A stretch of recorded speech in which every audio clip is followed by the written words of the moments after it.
Alright, ladies and gentlemen, today I am doing another Lego kit. So a few weeks ago, obviously, I put up my Darth Maul that I got for a Secret Santa or welcome back to work gift after it was meant to be a holiday thing, but it turned out to be something a bit different because of everything that's going on here in Australia, or was going on here in Australia over the New Year. But the other day I went into EB Games and I had forgotten that I'd asked them to get this kit in for me. So they gave me a bit of a surprise.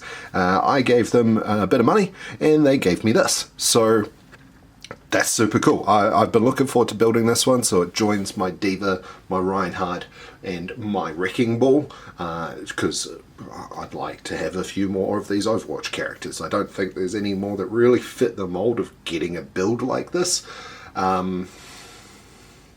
No, there really isn't.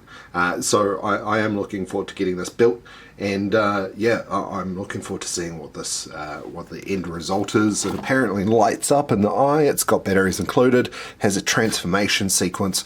So I'm really keen to see how this goes. It's probably a little bit more on the complicated side for a Lego kit. It does have a slightly different box art on the other side, which is the full Sentry mode.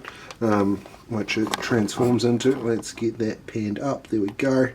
So it even has the little bird as well. So I am looking forward to getting this all built up, seeing how it compares to the other figures from the Overwatch range, and also maybe see how it stacks up in size versus say like a Master Grade Sazabi or something like that, just as a fun comparison. But anyway, enough talking. Let's get into it, and yeah, let's do the time lapse.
So there you have it, Bastion, in all of his Lego glory.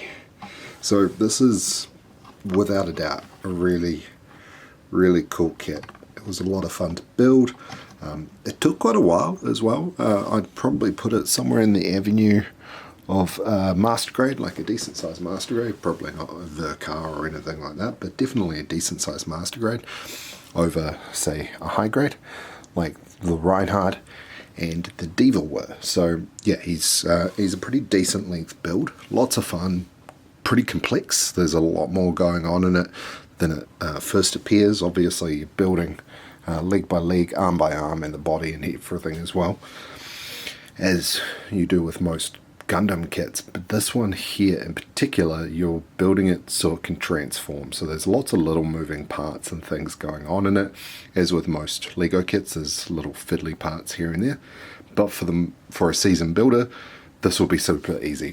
Probably one of my favourite parts. It does have a bit of a light up gimmick in the head, so you can see the headlight turn on. I'll turn that off. You can see it glow, which is pretty cool. And you've got a few other things going on with this kit as well. So obviously it does transform. I did a little bit of the transformation at the very end of the time lapse there, but it might not have caught enough of it to really show. These stickers aren't sitting quite as nicely. Like this one here and this one here don't really sit, but this one and this one, this one and this one, they're all fine. One thing I've got to say about these Lego kits, I love the stickers.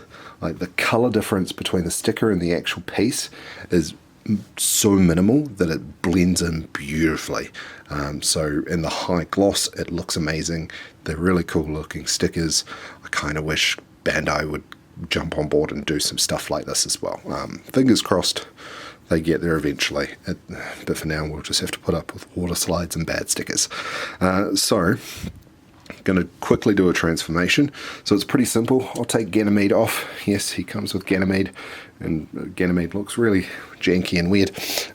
So I like to bring the arms up a little bit, kind of tuck them out of the way. You turn them around to the side.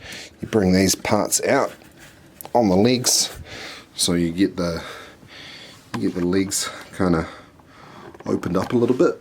And then you've got these levers here, and you push those down as far as they can go on both legs. And so the front armor part underneath the knee becomes the new back of the, or front of the leg, I guess you could call it, front of the foot. Kind of bring those back in so it's sitting a bit better. And then you spin the body around so it's facing the way that the face used to.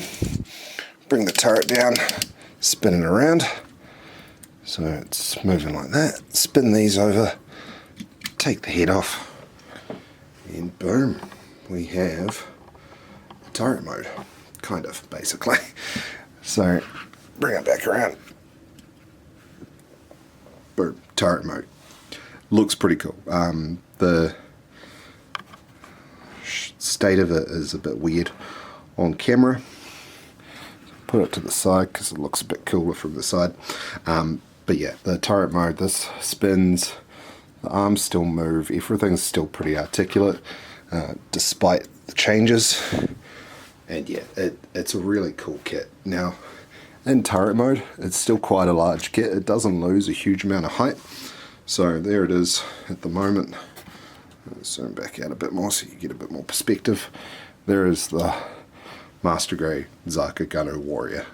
So when it's fully deployed in sentry mode, it is taller than the Gunner Zaku. Also ignore the fact that this Gunner Zaku is slightly customized. I've been doing some work on it.